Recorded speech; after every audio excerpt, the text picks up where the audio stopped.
Headline news most affecting Chilliwack this week. A campfire ban throughout the province as another heat wave approaches. Maternity ward disruptions at Chilliwack General Hospital. Vedder Mountain Park becomes a reality. And the Valley Huskers surprise everyone, including themselves, and they beat Langley. Josh will have more in sports. Our special guests this week include council candidate and Rotarian Debora Soutar, and speaking of the Huskers, head coach Bob Reist. All right, Chilliwack, let's get started. The BC Wildfire Service issued a campfire ban for the Coastal Fire Centre. That includes the Fraser Valley. The prohibition covers all BC parks, crown lands, and private lands within the coastal centre, unless it's specified in local government bylaws. BC Wildfire has also stated that they are predicting a busy wildfire season for the rest of August. There is a human-caused fire north of Stave Lake, which is north of Mission, that has crews working on a fire in very rough terrain. Fraser Health is taking heat again for a staffing shortage. There will be a maternity ward disruption at Chilliwack General this weekend and again on the 27th and 28th.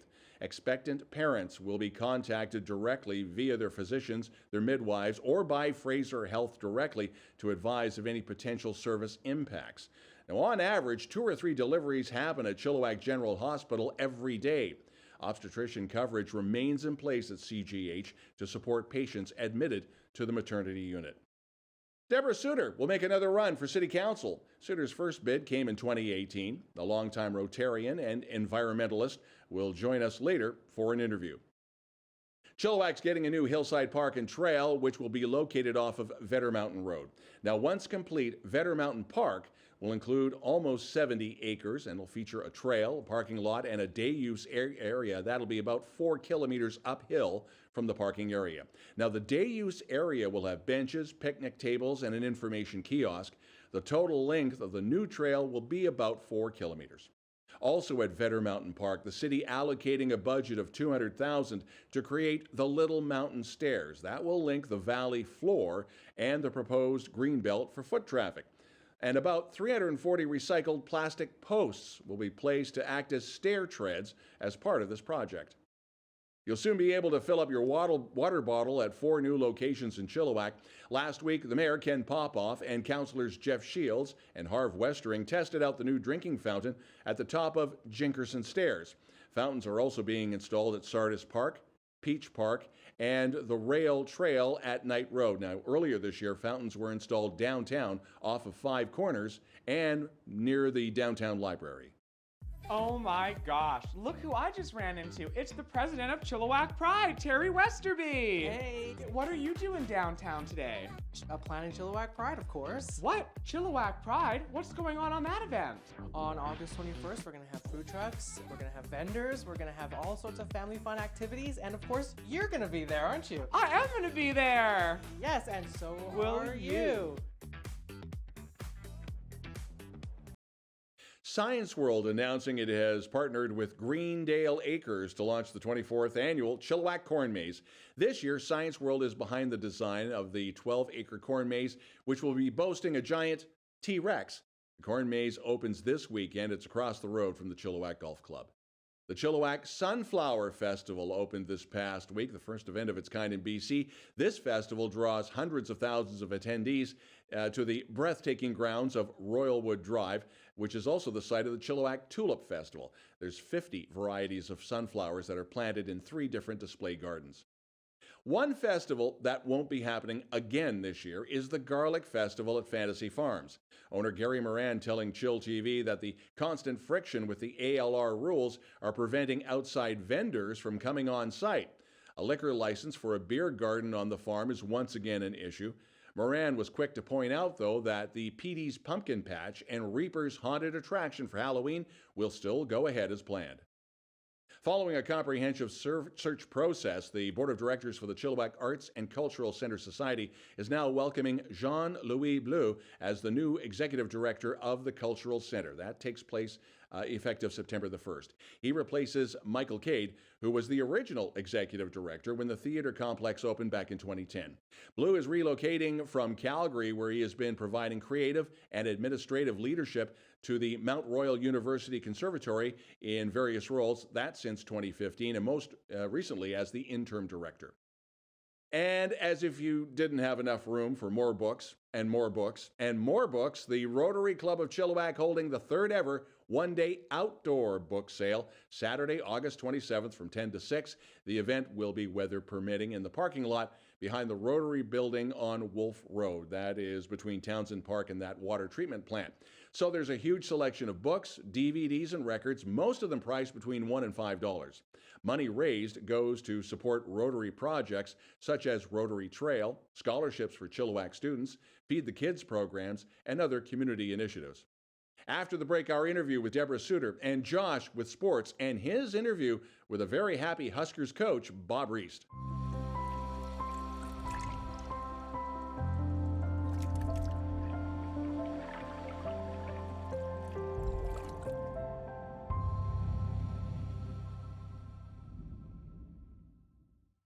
chillTV's News of the Week continues as we are having a conversation with pretty much everybody who is running for office, public office, for the October 15th election here in Chilliwack. And Debora Soutar, you're running again for council. This is the second go-round? That's correct. The platform, similar to last time around, or did you learn a few things that you want to incorporate? What do you really want to focus on in your campaign? What I really learned is to focus on my gut feeling. Last go-round, I was trying to play it kind of generically, appeal to a broad audience. And I think that I might have watered down a couple things that are really, really important to me. And so this time, well, why not? Let's just go for it. Your passionate topics then, what, housing, environment? I know you're always doing something with Blue Heron. Well, that's correct.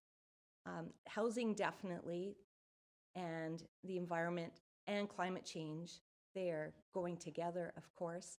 Education, agriculture, and diversity. Now that you have moved across town and you're in Sardis, the Sardis neighborhood plan has become a little bit contentious with a few people. Is there anything in that plan that you want to delve into and see any improvements or maybe tweak a few things? I think what I'd like to see is staff having a stronger voice. Staff really understand the lay of the land, and they're professionals at what they do. The public input also needs to be more considered. It's one thing to ask people what their opinion is, but I think you need to implement at least some of it, the priority items, and that doesn't seem to have happened this go-round with the official community plan. With school board and debates that have already started up, inclusion is a big topic. We won't get into rainbow crosswalks, but any passionate ideas that you have in support of, or is this something that you may not want to just get into right now? I don't mind getting into rainbow crosswalks. I applaud council this May putting up rainbow banners all around town. It's fabulous. Why don't they rescind J10 and J11? Those are the two policy directives that ban rainbow banners and ban rainbow crosswalks. I'd like to see a little bit more consistency in a message, and the consistent message should, of course, be inclusive and diverse. Something that is totally off topic, but we have to touch base on it. You are, do we say a Broadway star now? You're doing Mamma Mia. I am not a Broadway star, but I do love singing, and I have sung in choirs throughout the community for most of my life. This chance came up to audition for Mamma Mia. Well, what a great musical. We sing it at home all the time with the sing-along video. Of course, I had to take a chance on it. And so they took a chance on me. I could see that one coming. And the show starts Monday. It's been bumped ahead a couple of days now. That's correct. We had a few glitches, and the full show starts on Monday. Okay. Now, social media, you have the website, Facebook, all that is up now for your campaign? My 2018 website is live, and it's still valid except for the date. Everything else is true. The videos where I'm speaking about what's important to me, those are all still true. But my campaign manager has revamped everything, and we're looking forward to, in the next couple of days, I think, for the new website to crank out. There'll be more opportunities for people to volunteer directly, and I think that the messages are going to be a bit more pithy, less chatty. I know I'm chatty.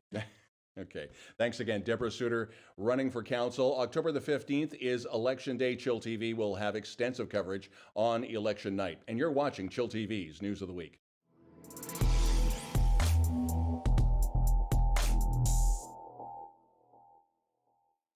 What is up, everyone? It's Josh here with you once again. I realize I've never said what is up to start a show. I always say, how's it going? But what is up, everyone? Welcome back to sports. It's me, it's Josh. This is what we're doing. It's sports. Let's jump into it. Let's start with football. Last season, the Langley Rams claimed the national junior football title. And the local Valley Huskers have had trouble beating this perennial powerhouse for years. But this year, the Rams are struggling. They came into this past weekend's tilt 0-2. And it was a tight game.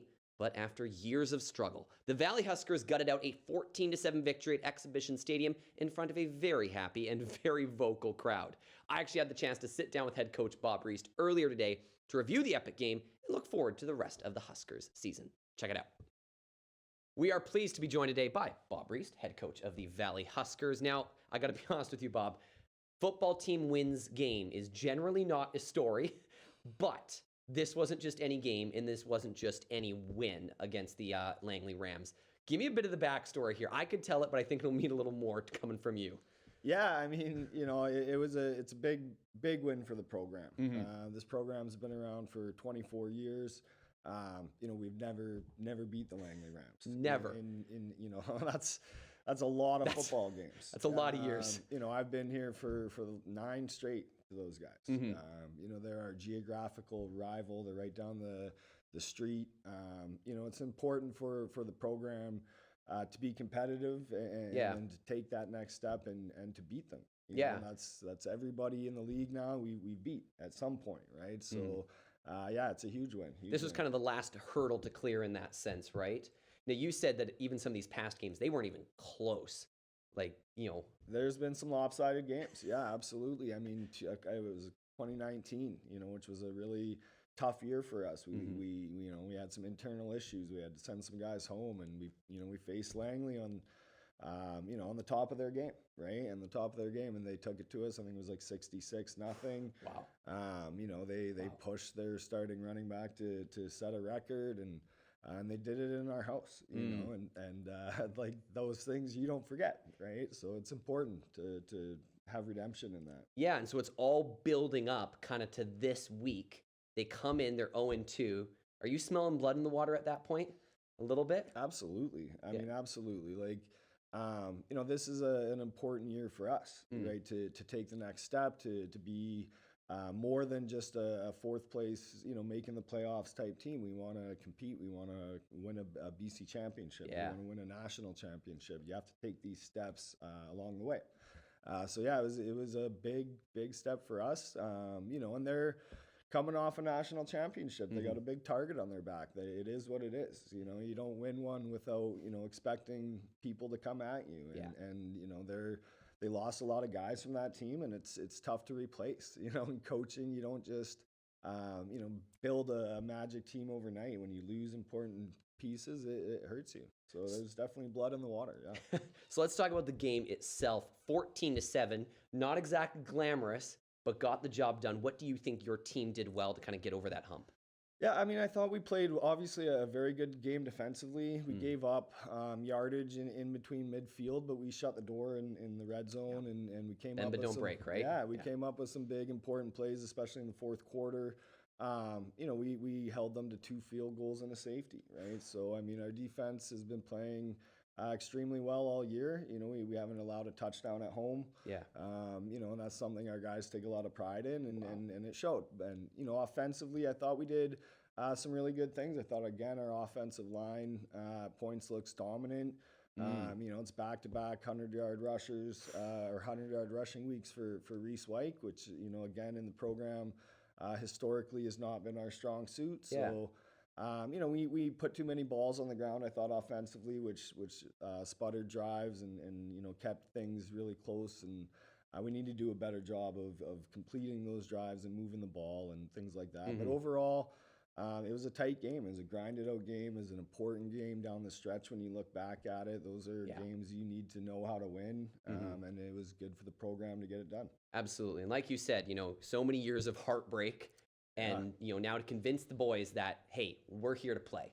We're not here, like you said, just make the playoffs. We're here to take the next step. That's huge. Congrats again to you guys. Huge win for the Valley Huskers against the Langley Rams. Suck it, Rams. Huskers are here to play. All right. Thanks for coming by the studio. Back to me with the rest of sports. Thank you again, Bob, for joining me. And congrats to the Huskers on the awesome win. Way to go, boys. All right, let's go to basketball. The UFE men's basketball team is going to be playing host next weekend to one of the top basketball programs in the United States, the University of Nevada, Las Vegas's Runnin' Rebels. The Rebels are starting their season with a 6-day tour through Vancouver and the Fraser Valley and are going to play 3 exhibition games along the way, including a tilt with UFE on Friday, August the 19th at UFE Athletic Center in Abbotsford. It's going to be a tough test for the local boys, but if you're interested in checking out this awesome game, tickets are available through the UFE online store. The ice is back at Chilliwack Coliseum, and not to rush the end of your summer. Like, you've got plenty of time left, but the Chiefs season is actually not that far off. So in preparation for the new year, the Chilliwack Minor Hockey Goalie Camp will run from August the 22nd to the 25th and be hosted by Mackenzie Skapski, the CMHA's lead goalie instructor and Chilliwack Chiefs goaltending coach. So check out Chilliwack Minor Hockey, their social medias. All the information is on there if you'd like to register. Registration is also open for the 7th annual Wilma's Transition Society Charity Golf Tournament at Cultus Lake Golf Club on Saturday, August the 27th. There's going to be a shotgun start at 1 o'clock and a banquet dinner to follow. Your $125 per person fee includes green fees, dinner, prizes for every player, swag bag, and tons of cool stuff. Carts are going to be an additional $40, they want to note, and limited amounts are available, and it's a first come, first serve once you register. So definitely, if you want to get a cart, act now. And I just really quickly want to shout out Wilma's unbelievable organization. With the Salvation Army, we work with them all the time to help women escaping abuse. So please go support their unbelievable work at this charity. All right, let's go to the Speedway. Agassi Speedway is back racing this Friday and Saturday with the Spirit of 76 Late Model Invitational. Like I said, these are the late models, so street stocks and midgets as well. Tickets are available on their website. Go to the track this weekend. Check out some great racing out in Agassi.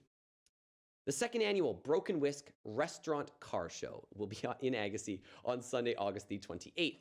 All makes and models are welcome, so registration is going to be at the gate to the restaurant parking on Pioneer Avenue in Agassi. So if you got a vehicle you want to bring to the show or you just want to attend, pre-register at the Broken Whisk website. All right, that's all we've got for sports today. Thanks again, Bob, for joining us, and we will see you all next week.